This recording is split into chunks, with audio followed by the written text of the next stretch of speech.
Hello मेरे tester, कैसे हो आप सब। आई होप आप लोग अच्छे होंगे। तो आज हम लोग बात करने वाले हैं सिम्फनी के बारे में। सिम्फनी में आज एक 5-6% की अप मूवमेंट देखने को मिली।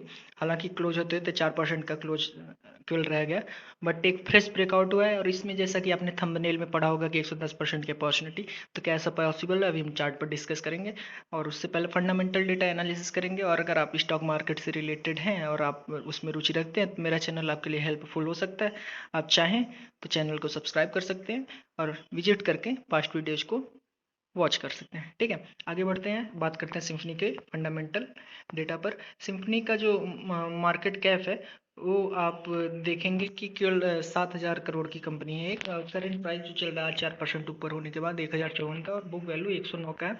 तो प्राइस टू बुक वैल्यू लगभग 10 के आसपास निकल के आती है, जो कि एक अच्छा साइन नहीं होगा। बट आरओसी इसकी ठीक ठाक है। ठीक ठाक मतलब शानदार है, एक प्रकार से देखा जाए तो आरओए भी ठीक ठाक है। और जो प्रमोटर की होल्डिंग है वो तो गजब है, मतलब 74% की प्रमोटर की होल्डिंग है। स्टॉक का पी आपको 48 का दिख रहा है, जो कि हाई लग सकता है, लेकिन इंडस्ट्री के पी से कम है, तो ये जस्टिफाइड हो जाता है। ठीक है, डेट कंपनी के ऊपर बहुत ही कम है।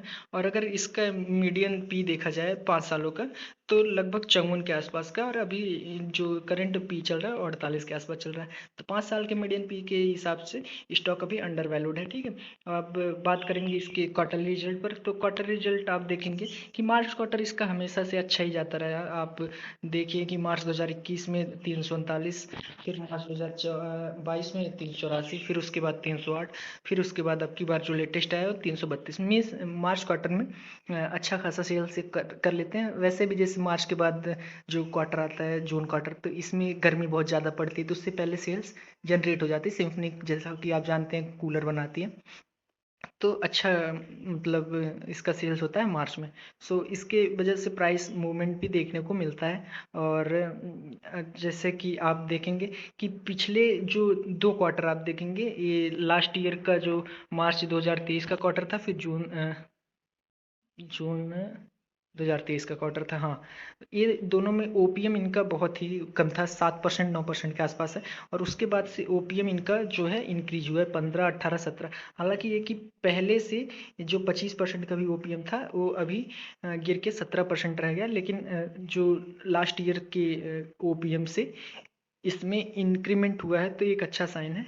प्रॉफिट अच्छा खासा मेंटेन अब करने का प्रयास कर रही है कंपनी, जिससे कि नेट प्रॉफिट आप देखेंगे कि बढ़ता हुआ नज़र आ रहा है, जो कि लास्ट ईयर में 16 करोड़ का था, तो अब की बार 48 करोड़ का हो गया, लगभग 3 गुना हो गया लास्ट ईयर के सेम क्वार्टर से।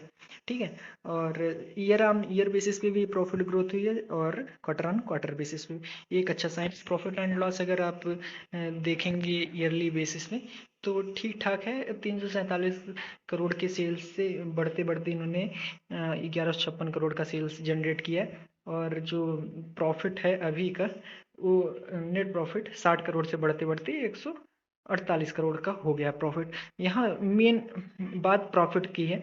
अभी जैसे 148 करोड़ का नेट प्रॉफिट दिख रहा है, ये लास्ट 4 सालों से बढ़ता हुआ तो है। 107 से बढ़ के 121 हुआ, फिर 116 हुआ, फिर 148 हो गया, तो इंक्रीजिंग ऑर्डर में है। बट जो हाईएस्ट एवर आया था इनका, वो आया था 2018 में कहीं। 2018 में प्राइस मूवमेंट भी बहुत अच्छा खासा हुआ था। उसी समय इसका लाइफ टाइम हाई बना था, अभी चार्ट पर हम देखेंगे। और जो उसके बाद का जो हाईएस्ट था वो 2020 में था, और उससे पहले 2017 में था। तो इससे जो अभी लेटेस्ट ईयर का आया है 148, इससे हाईएस्ट वाले 3 साल अभी और इसने पोस्ट किए हैं नेट प्रॉफिट में। सो अगर उसको सरपास होता है तो स्टॉक अपने लाइफ टाइम हाई को ब्रेक करने की तरफ जा सकता है, मतलब उसका प्रयास हो सकता है, आप देखेंगे। और जैसा कि आप देख रहे हैं क्वार्टर रिजल्ट ठीक ठाक आए हैं, और आगे भी आने के चांसेस हैं, और कंपनी का बिजनेस भी लगातार ग्रो कर रहा है। सो ऐसा हो सकता है, पॉसिबिलिटी आपको नया लाइफ टाइम हाई देखने को मिल जाए। प्रमोटर की बात करें, अगर देखा जाए, इसमें एफ आई आई का स्टेक लगभग 3% के आसपास है, डी आई आई का स्टेक लगभग 10% के आसपास, और 73% प्रमोटर ने खुद रखा है। और जनरल पब्लिक के पास केवल केवल 13% की होल्डिंग है। और यहाँ पर देखिए जो कभी मार्च 2023 में 1,39,000 शेयर होल्डर थे, वो घटते घटते घटते अभी 72,000 पे रह गए हैं। तो ऐसा इसलिए हो क्योंकि प्राइस में बहुत ज़्यादा मूवमेंट हुई नहीं है 2018 के बाद। अभी चार्ट ओपन करके हम देखने वाले हैं। सो जितने भी मतलब पैनिक सेलर्स थे वो सब आउट हो गए हैं मार्केट से, मतलब सिम्फनी से। So just wait a minute, I have to open the chart. Okay, yes, हमने सिम्फनी का चार्ट ओपन कर लिया है। और मैं पहले से ही कुछ लेवल्स ड्रॉ करके रखे हैं ताकि आपका समय बच सके। आप देखेंगे कि कंपनी बहुत ही पुरानी लिस्टिंग हुई थी, मतलब आसपास कब 2011 में लिस्टिंग हुई थी, और लगभग 2013-14 13 तक एकदम फ्लैट रहा था। उसके बाद इसमें एक मतलब अच्छी तेजी देखने को मिली। आप देखेंगे कितने परसेंट की ये अप मूवमेंट थी, मतलब तेजी देखने को मिली थी आपको। तो सिर्फ 1.5 साल में लगभग 600% मतलब 7 गुना पैसा। 1.5 साल में 7 गुना पैसा होगा। उसके बाद भी स्टॉक कुछ समय तक 2-3 महीने कंसोलिडेट किया और फिर से एक नया लाइफ टाइम हाई बनाया, जो था 1637 का। ठीक है, और फिर से एक लंबा कंसोलिडेशन आया जो कि 2015 में बना था लाइफ टाइम हाई अप्रैल में। उसके बाद से कंसोलिडेशन ये ब्रेक हुआ लगभग 2017 के एकदम लास्ट में। उसके बाद ब्रेक होके नया लाइफ टाइम हाई बना, और लाइफ टाइम हाई बना कितने का है, लगभग 2210 का। ठीक है, और 2210 के बाद वही जो मार्च 2018 में जब देखा था हमने कि अभी नेट प्रॉफिट सबसे हाईएस्ट एवर आए थे, उसके बाद से हाईएस्ट एवर उतना प्रॉफिट आया नहीं। तो स्टॉक में एक कुछ समय तक कंसोलिडेशन फेज रहा, 2-3 महीने तक। उसके बाद से एक शार्प फॉल देखने को मिली और यहाँ से स्टॉक सीधा डाउन ट्रेंड में चला गया, और फिर से स्टॉक इसी रेंज के आसपास कंसोलिडेट कर रहा है। और अभी चल क्या रहा है 2018 के बाद 2024, और स्टॉक उस लेवल तक उसके बाद कभी अचीव नहीं कर पाया। और इसके लिए एक अच्छा जो कंसोलिडेशन रेंज रहा है वो कहीं ना कहीं आप देखेंगे कि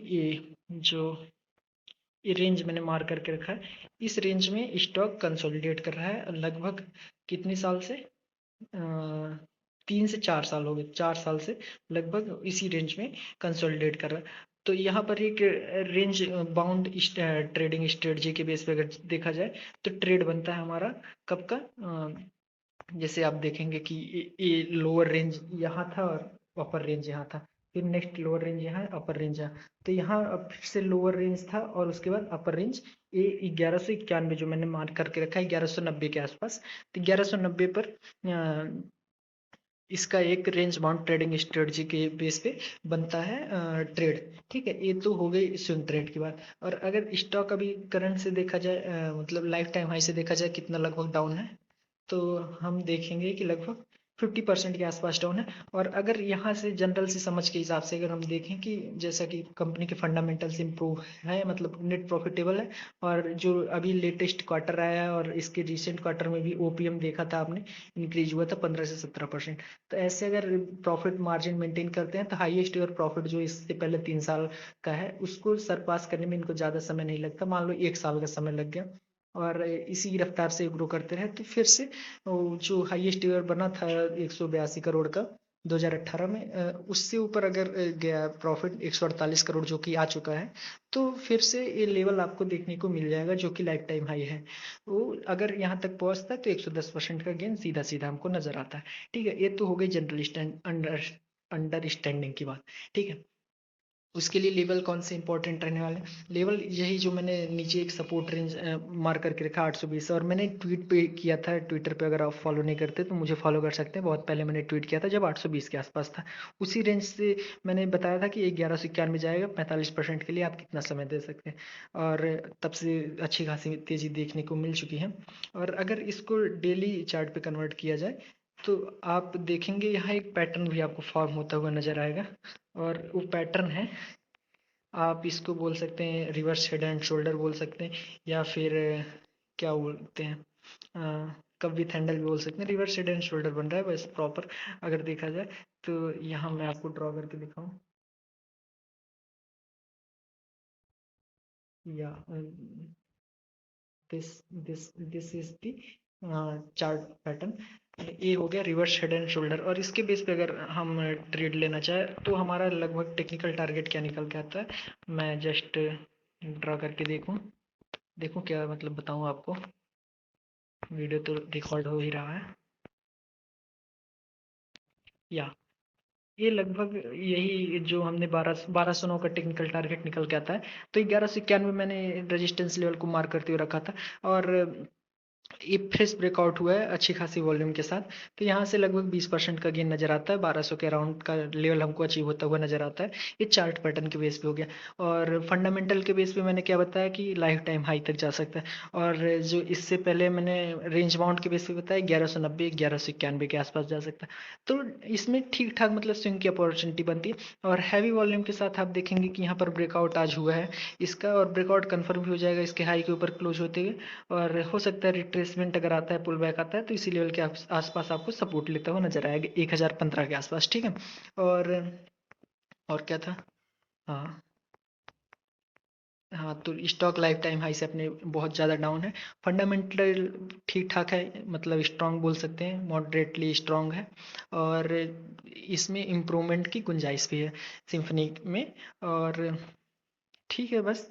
तो इसमें आपने देखा रेंज बाउंड के बेसिस पे ट्रेड लिया जा सकता है और रिवर्स हेड एंड शोल्डर के बेस पे ट्रेड लिया जा सकता है और लाइफ टाइम हाई तक भी रखा जा सकता है। और उससे अगर अच्छा प्रॉफिट जनरेट हुआ जो 2018 में प्रॉफिट जनरेट हुआ था, तो लाइफ टाइम हाई की एवं भी जाने के पॉसिबिलिटीज बनते हैं। तो आपके निश्चित ही एक मल्टीबैगर स्टॉक अभी से अगर होल्ड करके रखा जाए इन्वेस्टमेंट के पर्पज से, तो ये आपको होता हुआ नजर आएगा आगे।